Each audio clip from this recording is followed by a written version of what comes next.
Hello Hello. everybody. Today we are bringing to you a different type of video. Now this is in the pipeline to continue, so please let us know your thoughts.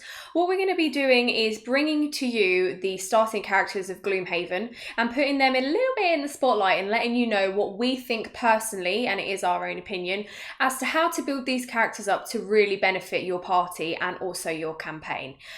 Today we will be analysing the Cragheart, so we'll be letting you know what we think his best abilities are and how to build him up for best benefits. Yep. So please be aware there will be Crowdcast spoilers coming up. But if this is something that does pique your interest, we will be doing a lot more of these on different characters. Mhm. So don't forget to subscribe, drop us a like, and even leave a comment down below if you want to see a specific character and the certain builds that we like to play. So without further ado, class guide coming up. Stay tuned.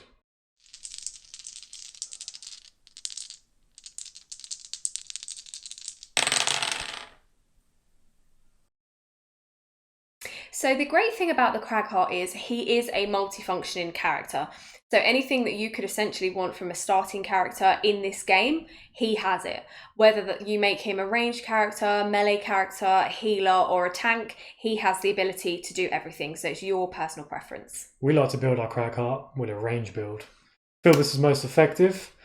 However, how great the Cragheart is, it does have one drawback. He's very slow. So playing the Cragheart, you're going to be looking to go mid-round, late. It does have one or two quite low initiative cards, but you're looking at activating middle to late in the rounds. Another interesting trait of the Cragheart is a lot of his cards use phrasing like target takes 1 damage. So this could be on a move or an attack. So if it was an attack, for an example, you could target an enemy and then all adjacent targets will suffer 1 damage. Now, the good thing about that is that they won't use no shields. They have to instantly take that 1 damage. And the same with the movement. So if you move near an enemy, the end of the card could read all adjacent enemies take 1 damage. Now, this is very useful because it could finish off a very strong monster with a lot of shields. Yeah. So use that effectively. Now, another interesting factor about the Cragheart's class is that he does have the ability to create obstacles and set himself up nicely for the round after that.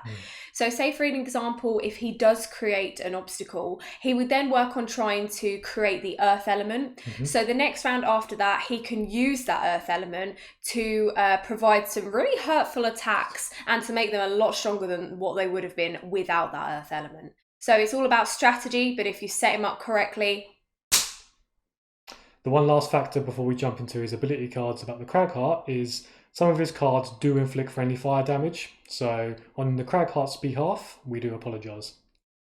So the first card up is Avalanche. So the top ability reads attack 4, gain 1 XP. And with the benefit of consuming earth, you can add 1 damage to this and gain another XP. However, there is a formation on this card.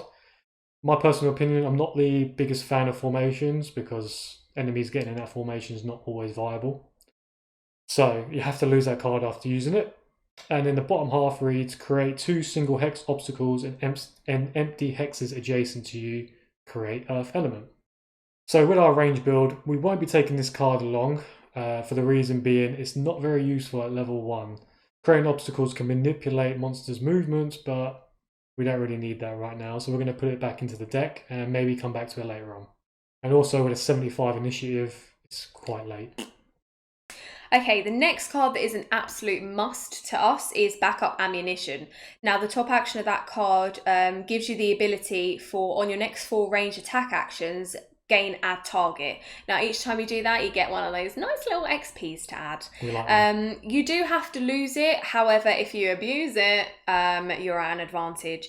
So the bottom of the card is a move 3, so it's not anything, life changing, but it's mainly the top action that's the important one here. Initiative 77 is not too bad, but if you do pair it with a lower initiative card, you've got that option to just sweep in there first. So next we have Crater.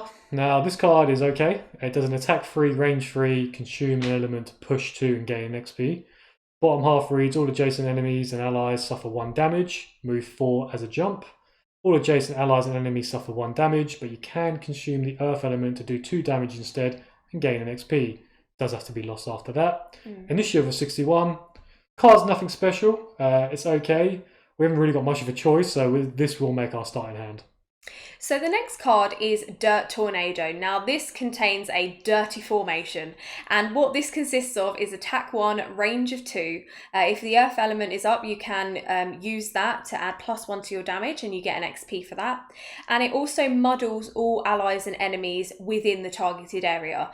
Now this card is pretty good top action already. However, when you get the opportunity to enhance some cards, this would be a good one to whack that sticker on, purely because you can inflict a little bit more pain and conditions on that formation in itself. Bottom of the card is a move 3, so nothing special. Late initiative of 82. However, this will be coming with us. Next card up, Earthen Clod. Attack 2, range 5. Consume Earth to immobilize and gain 1 XP. Bottom half reads Heal 2, range 3. Initiative of 38. Quite a low initiative for the Cragheart. It's got your heal ability on it, it's got a nice attack on it, and it gives you the chance to immobilize. This one's making it into our starting hand. So Massive Boulder is up next, which consists of attack 3, range of 3. All allies and enemies adjacent to the target suffer 1 damage and create the earth element. Bottom of the card is a move 4. Again, it's a late initiative of 87. However, pair this with backup ammunition and you are laughing.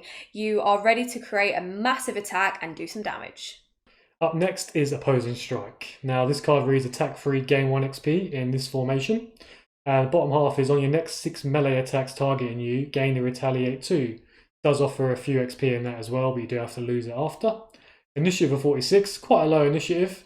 However, for our range Cragheart build, this card does not really offer anything, so we won't be taking that one. So Rock Tunnel is the next card that we'll be taking with us. It's got quite a low initiative for Cragheart being 41. The top part of the card, destroy 1 adjacent obstacle for 1 XP. So essentially you can just destroy anything that's an inconvenience to you. The bottom half of the card, move 5, jump, immobilize, target all enemies, move through. You get 1 XP for it, but you do have to lose it. So yeah, top half is probably the most important along with the initiative. So yeah, that's a yes. Next up is Rumbling Advance. Heal 4, range 2, create Earth. Decent. Bottom half reads move 2, all adjacent allies and enemies suffer 1 damage after you do the move 2. Creates Earth with an initiative of 29. I think that speaks for itself. It's got the heal, it's got the move, which can do some damage. Very low initiative. Definitely taking that one. So the next card we have is Unstable Upheaval. Now the top part of that card, which you do have to lose if you use, is attack 3, target all adjacent enemies. All adjacent allies suffer 2 damage and you get an XP for it. Or you could consume the earth element and target all enemies up to 2 hexes away instead and gain an XP. The bottom part of the card you also have to lose, which is all allies suffer 1 damage, shield 2, affect all allies until the end of the round, and you get 2 XP for that. So with this card we'll mostly be using to standardly move 2 and attack 2 until we get to the final room. But essentially on initiative 13 you can't go wrong when paired with a higher initiative. So next up we have Crushing Grasp. It's top action of attack 3, immobilize, create Earth.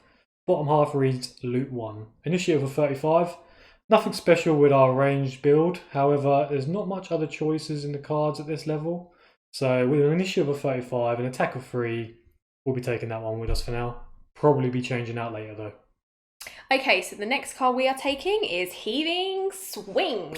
With initiative 57, the top half of this card is attack 3, push 1. You may push the target into hexes containing obstacles. In each case, destroy the obstacle. The target suffers 2 damage and you gain 1 XP. The bottom part of this card, add +1 attack to all of your range attacks this round. So this card is really good for range attacks, but also with the top half of the card, it gives you that opportunity to push monsters into obstacles may the need arise. So on initiative 57, that'll be coming with us. Next up, Forceful Storm. Attack 3, range 3, gain 1 XP for each enemy targeted within the formation. Create the wind element. Do have to lose it after you use it. Bottom half reads add 2+ damage to each melee attack this round. Coming up on an initiative of 53, very useful card. You might be asking why we're taking this when it buffs melee attacks. However, bear in mind each card can be used as a standard of attack 2 melee. Making that 4, doing some damage there. Top half, you add that with backup ammunition and again you'll be laughing. Use it probably in the last room of the scenario and you're having a blast. Okay, last and final card is Nature's Lift. Unfortunately, we will not be lifting this with us. Top half is Heal 2, Range 3, Target 2. We already have a heal card, so we won't be giving that to Craggy. Bottom half, on your next 6 range attack actions, when the wind element is up, add +2 to your range attacks. We don't really find that majorly useful. A lot of Craggy's cards only create the earth element anyway, so we won't be using that as much as the others. So, bye-bye. Right, moving on to our level 2 cards, we have Sentient Growth and Explosive Punch. As you can see them both on screen now, we're going to be leaning towards Sentient Growth. As you guessed it. It's more of a range card than the other one. It does attack 2, range 3. Heal 2 affects all allies in the target area of a triangle cone shape. Bottom half reads move 2, heal 1, affects all adjacent allies, and attack 1 targets all adjacent enemies. Initiative of 78. Pretty decent. We're a range build. Why wouldn't we pick that? This will be replacing Rock Tunnel for us. For the simple fact that Rock Tunnel doesn't really do anything for us, and we just kind of took it for the lower initiative. Okay, so out of level 3 cards, out of Blunt Force and Clear the Way, we have decided to clear the way and take that card. Top ability, move 1 adjacent single hex obstacle to an empty hex within range of 4. Attack 2, target all enemies adjacent to the move obstacle. You get 1 XP for that. And you can consume the earth element +1 to your attack and add 1 XP. Bottom action of the card is not too bad either. Move 5, jump, destroy all obstacles and disarm all traps move through. So that is major if there is a lot of traps. You get 2 XP for it, but you do have to lose it, so save that for the hardest room, I would say. So in order to go ahead with Clear the Way, we have brought back Avalanche into the mix. And that is because we can create 2 single hex obstacles in empty hexes adjacent to you. So we can throw those boulders. But in order to bring these 2 cards in, we have had to now discard 2. So we are discarding Crushing Grasp, because purely it's just not a range card, end of story. And also Earthen Clod. It's quite weak, to be honest. The heal is not that major. It won't save your life. And the top half, it's kind of a weak attack. So essentially we've ended up with the stronger 2. Moving on to our level 4 cards, we have Rock Slide and Kinetic Assault. Yep, you guessed it, we're going towards Rock Slide. Reason being, create 3 single hex obstacles in empty hexes within range of 4. That alone gives us more boulders to throw around.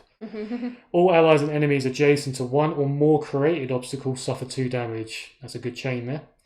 Create Earth, gain 1 XP. Decent. Bottom half reads move 6. This movement must be in a straight line, so he's charging. Initiative of 81, very slow, but the abilities do make up for it, in my opinion. Yeah. So we'll be taking Rock Slide, and we will be dropping Unstable Upheaval. Simply for the fact it doesn't really offer much in our range build. It's pretty strong, but we need to drop this now.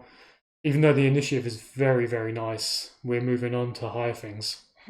So, out of the level 5 cards, Petrify and Stone Pummel, we will be choosing Petrify. Top half of that card, kill 1 normal enemy within range of 4.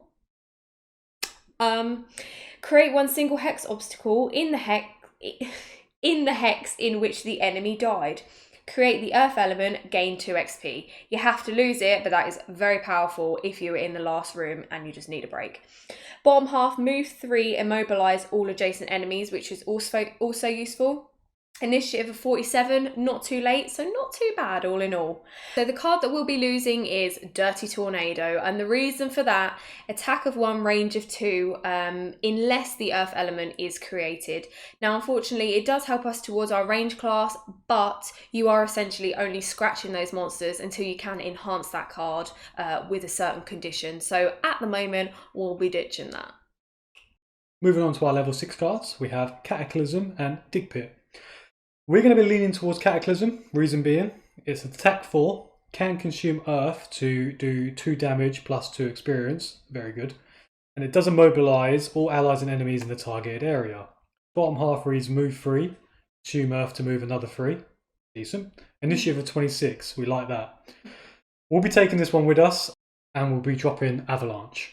So we're dropping Avalanche because Cataclysm's attack at the top is very similar, but it is better. So it replaces the top action, and the bottom half of Avalanche does create 2 obstacles for us so we can throw them around. However, we do have other cards that generate these kind of obstacles, so we can use them. And most scenarios do have single hexes in them as well, so we'll be throwing those around as much as we can. So, out of the level 7 cards, Meteor and Brutal Momentum, we will be taking the Brutal Momentum card purely because it is a solid upgrade from Heaving Swing, which we will be ditching. So, attack 3, push 2. For each hex you cannot push the target because of a wall or obstacle, the target suffers 2 damage and you gain 1 XP. The bottom half is add +1 to all of your ranged attacks this round. And if the earth element is up, add +2 damage instead. You gain 1 XP. Initiative is 52, so it's even a lower initiative than Heaving Swing. So essentially, we'll be taking that on board. Moving on to our level 8 cards, we have Lumbering Bash and Rocky End. We're going to be leaning towards Lumbering Bash. Again, we know it's not a melee card, however, top action reads, move to attack 5, create earth, gain 1 XP. Nice. Bottom half, at the start of your next 5 turns, perform a heal 2, range 2 action. You do gain some XP in that, and you do have to lose it after you use it. But the main reason we're taking this is for the top action there. And the initiative is quite late, 85. Now we're going to be replacing Crater with Lumbering Bash. For the simple reason that Crater is quite a weak card to have this late on in the game now, and we don't really need it. So, see you later. So, level 9, Pulverize and Blind Destruction. Now, you would be blind if you think that there is a level 9 card better than this, if Pulverize is, which is not. So, attack 4, Ranger 4. For our range build, this is an amazing card. All allies and enemies adjacent to the target suffer damage equal to the damage the target suffered. Great way for you to wipe out everything that's in annoyance. Bottom part of that card, move 4. All allies and enemies adjacent to any hexes you enter during the movement suffer 2 damage. Create earth element, which is also great. It's got a late initiative of 74, but that doesn't matter because essentially you're going to cause some real pain.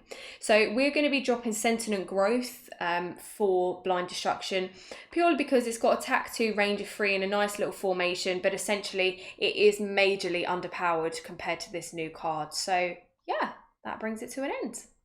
So on screen now, we're going to put our perk selection that we think are most beneficial to the Cragheart with this build. So have a little look through and see if you guys agree or disagree. Talking a bit more about enhancements as well, what we find is anything with a massive range of attacks, such as Dirt Tornado or Cataclysm, add a condition such as Curse or Poison. You can really benefit here by targeting 4 or 5 enemies at once, cursing all of them to put curses in their deck, or even poisoning them to set them up for your other allies to attack them. Another one that I like to do is probably add 1 range to Massive Boulder. I know Massive Boulder is a level 1 card, which does make the enhancement cheaper. However, it's probably one of my favourite cards. I tend to use that the most, and it did stay in my deck all the way until the end. So adding a range or even boosting the damage will be really useful. Also, to note, a few good combos with the Cragheart. Backup ammunition. Now, using this mid scenario towards the end is where I like to activate it the most. However, some scenarios do differ. You may use it in the first room if there's a few monsters on separate sides of the room. However, I normally activate it around the middle because you do have to lose it. Once it's activated though, it goes so good with Massive Boulder. And it also goes well with Forceful Storm. Now, Forceful Storm allows you to disarm another target, which effectively, if you're using it right, you're targeting 3 enemies originally. Targeting another one, you're hitting 4 enemies and disarming them all. Brilliant. Using it with Massive Boulder, I mean, you can target an enemy, hit everything adjacent to that enemy, and you can also target a separate enemy on the other side of the map, hitting everything adjacent to him. So if you can maximize that, you're laughing again. Another combo that's good to note, probably not really great for our range Cragheart, but for our melee Cragheart, banging.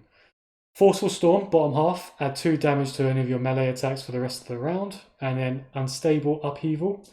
The top half of that, attack 3, target all adjacent enemies. That will turn to attack 5 now. If you consume your earth element there, target all enemies up to 2 hexes away instead of 1. Now that's a massive swing there with 5 damage. All adjacent allies suffer 2 damage to make sure none of your friends are around, and you gain your XP and lose that card. However, you've just done a mad swing and you've wiped out pretty much the whole room. So that was our personal rundown of the Cragheart, making him into a ranged starting character. It's really important for us to know your thoughts. If you have any questions, please let us know. But essentially, let us know if you want us to keep those coming. Don't forget to hit us up on our Twitter, which will be in the description down below. Drop any comments down below as well if you want us to get back to you. You want to give us insight on what you think a better Cragheart would be. We're always fun to listen to that. So until next time, see you guys then. Ta-ta!